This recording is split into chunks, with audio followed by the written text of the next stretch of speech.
Hello guys, welcome back to my channel. Thank you all for being so consistent.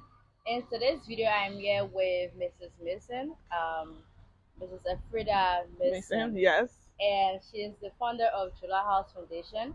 So Jola House Foundation is a social enterprise that is helping to transform the lives of young and vulnerable Liberian women in Liberia by educating and empowering them. So today we're going to learn more about Jola House and the work that they're doing in Liberia from Mrs. Mason. So hello, how are you doing? Hi, how are you? I'm okay, and you? Good. Okay. And about 10 years ago, I decided to come back home and give back to my country by training women for them to be able to sustain themselves economically through training in arts and crafts, sewing, and just trying to give back to Liberia, pretty much. Okay, so since you opened or since you established Jola House in Liberia, like how many batch of graduates have you had? Well, this year we did our fifth batch. Okay. And over the past 10 years, I would say we've pretty much graduated over 150 women. And most of them have gone on to start their own business or work in other entities, schools, other non-for-profit organizations. Some of them have gone up to the rural part of Liberia to also work in other NGOs and train women in whatever skills they've learned. And then we have another group of them who decided they were going to stay and start their own cooperative. So they here at Jola House were able to provide them industrial machines, which they use to produce their clothes. And since 10 years ago, we finally opened our Jola House gift shop marketplace, I would say, and we're going to be displaying all our product there. So yes, this is how far we've come. Yeah, I mean that's amazing. So besides the whole vision behind Jola House and the work that you've been doing so far, I would like to know. You mentioned sewing, you mentioned crafts. So when you talk about sewing, like what are some of the things that you sew, like bags, dresses, or just limited to a certain? Well, our primary goal is our primary product really so far is bags. And that we're not just making bags. We're also trying to take some of the plastic from the landfill, and we use that to line our shopping bag, which is one of our product that we make. We make a line of bags. We make tote bags, we make backpacks, we make fashion bag, little cosmetic bags. So those are our main product line. However, we do make some ready-made clothes that we have in our shop because we're opening the gift shop. We decided, the women, all of us decided that we're going to put some shops there and some clothing there. Also, we do a little bit of home accessories, meaning our quilts, our rugs, our throw pillows, and table runners. Okay, and all these items are created by beneficiaries of Jola House. Definitely, 100% of everything that's created in a gift shop is created by the women. We usually buy most of, maybe 90% of our raw material from the local markets.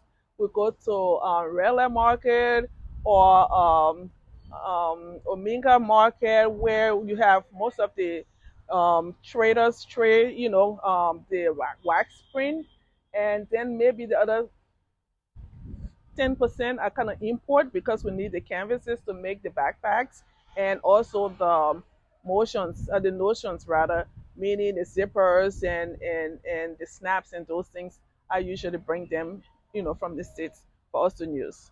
Okay. So I saw something, the way you mentioned Omega Market, I saw something in the gift shop, like the ceiling. It's just basket. Mhm. So like what was the inspiration behind that? Because it's just Liberian. Yes, we have so many raw material in Liberia. We're not using it. Talking about the Omega Tower market, I just stumbled over these women that selling, mats, weaving mats that they weave. And I thought, this was an opportunity to use those materials in our design of the gift shop. So almost everything in our gift shop is used from raw material in Liberia. And if you have the time, you can do a tour of the gift shop to see Definitely. how, how the designs look, and we use the baskets, we use the mats, we use the mud from the country, and that was my inspiration. Just what's available here to us. Okay. So I think it's really amazing the work here, and I saw the bags. I mean, I was in a gift shop, and Hmm. the things there are really beautiful, and Hmm. it's really nice to know that they're made in Liberia by Liberian women. Hmm. So I think Jola House has actually completed the whole educate, transform, and empower. Yes. The whole statement right there.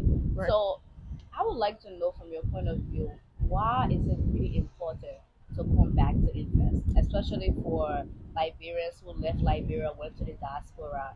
I mean, people have so many complaints about how coming back to invest in Liberia has so many challenges. But you've been there for 10 years and you're still standing strong, you're still doing amazing. So, why is it important to come back to invest?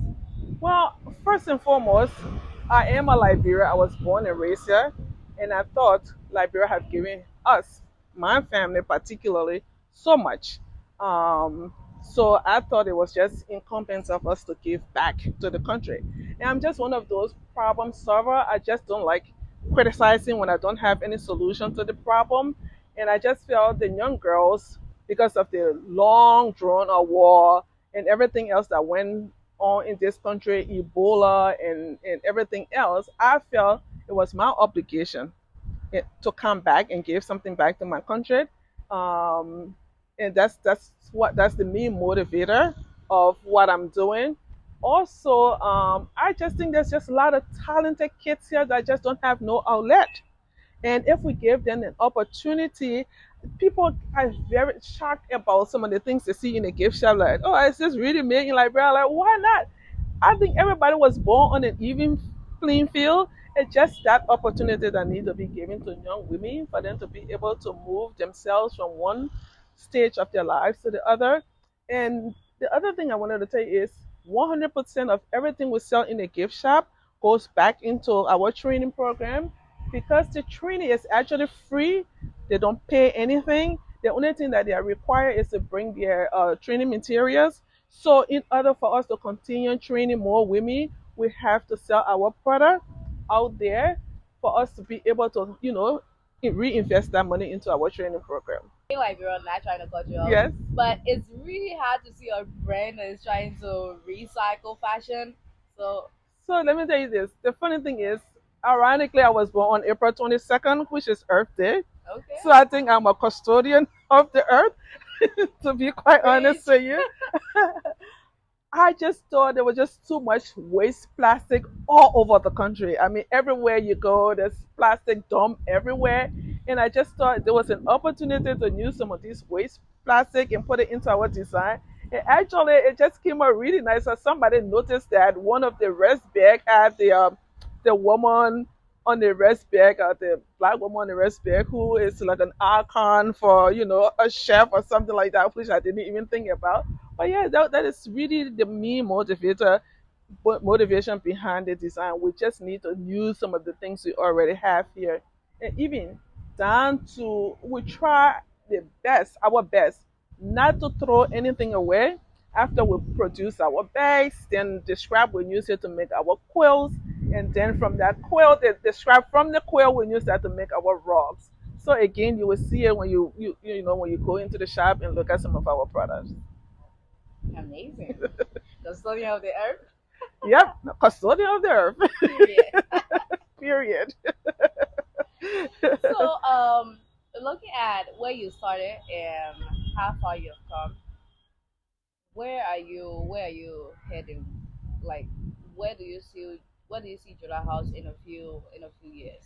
Well, for one thing, I see Jola House being a name brand on the international market because we have so many Liberians in the diaspora that need to support Liberia one way or the other. And I think supporting Liberian-made product or um, people in Liberia who has a little business is somewhere to start because everybody cannot come to Liberia to change what's here. But however, if there's a little project like mine or other project that's doing something that you can support, there's a way. And one of the ways, one of our main future venture is really to start an online store, which we're just about to start, but to make sure that people in Liberia or in the diaspora, anywhere in the diaspora or in the US, can find a made in Liberia product online that can be shipped to them directly to wherever they are in the world. That sounds amazing. Seriously. So, like some of the products that you mentioned, you talked about the rugs, you talked about the bags, you talked about the few dresses you have here. Hmm. So, what is the price range? The price range are really from $3 US to the most expensive thing in a gift shop is our quilts because it takes a lot of time, it takes creativity, it takes a whole lot of manpower to put into those quilts, and those are the most expensive thing, and they run between like 70 $50 for the baby size quilt to a full size quilt that is $150. Yeah. $150. And they're really comfortable. Thank you. So, one thing that we didn't really talk about is the tie-dye. Mhm. So I can remember once I came here and I saw the ladies creating the tie-dye, and I was like, wow, like Mhm. how are they able to put these things together, like from a white cloth to something completely beautiful and amazing, and I'm like, okay. I know. It's true that I cannot sew. However, I have been designing. My background is part of my one of my background is interior design. I love colors. I love putting colors together. I love textile. So I thought, other than buying our lapa from the market, we needed to create our own TADA design. So we got someone here to teach the women, to train the women how to do the tie and dye. And I just believe that, as you've seen, the TADA is just so beautiful. Now we have women training women to also do TADA. So that is one of our goals, to really start manufacturing or producing our own textile here at Jola House. That's beautiful. And I believe in a few years with the kind of mindset and the way that you're pushing with Jola House, it's gonna be this brand that represents Liberian women on a level that is just impeccable, right? It's like when you see Jola House, you see Liberian women, you know that Liberian women are creative, Liberian women are talented, Mhm. they're innovative, Mhm. and they can be so much more if given the rightful space, the rightful opportunities, and so much more. Absolutely. And as I said, we don't just make clothes. We don't just cut clothes. Everything we make in this place, a part of our training is actually pattern making. So everything we sew, it comes from making, coming up with a concept, making our own pattern and then producing the thing. So we A try to kind story of as be well. consistent with our production, consistent with our sewing. I had a couple of friends who volunteered their time here a few years back and trained people how to actually sew a pants. And it's not a pants that when you wear and you sit and just rip it apart. So our detail is like one of our what I want to say, one One of of the the things that we're best, like known you're known for. for. Yeah, Okay. our attention to detail and the quality of our sewing. Yeah. Yes. Hmm. Any brand should be known for that. Once you're a good brand, Yeah. people should know you for something really good. Exactly. So, it has been really nice having this conversation with you. And I think the thing that inspires me more from learning about Jola House from you is the fact that you are a Liberian who left Liberia and you came back to do something really amazing for Liberian women. So it's not just a foreigner, who recognized the problems in Liberia and decided to come back to invest, but it's a Liberian who recognized the problem and decided to come back with the solution. And that is applaudable. So thank you so much. Well, thank you too. I mean, I'm just in awe to have a young woman like you, and that's one of the things that drove me to you from your YouTube or your Instagram page. That everything about your page was all things Liberia, and if we Liberians don't solve our own problem, nobody come here to solve our problem. No. It just take one person, and most people are not privileged to come here for 2 3 months to do what I'm doing. But we all, anywhere in the world we are, can at least support some kind of a Liberian own business made in Liberia product. So thank you again for showcasing us on your channel. I appreciate it. And I'm looking forward to working with you in a very long time. Okay. For a very long time actually. Okay, thank you so much too, and thank you all for watching this video. Thank you all for being so amazing. You can follow Jola House on Instagram. You can follow Jola House on Facebook. I am going to leave the links in the description box, and I'm also going to pin it in the comment section. So if you would like to reach out to Mrs. Mason, you can reach out through Jola House platform. So thank you all so much for watching this video. If you're new, don't forget to hit the subscribe button and tap the notifications bell. Let us all promote Liberia in a positive way together. Love you all. Bye bye. Thank you.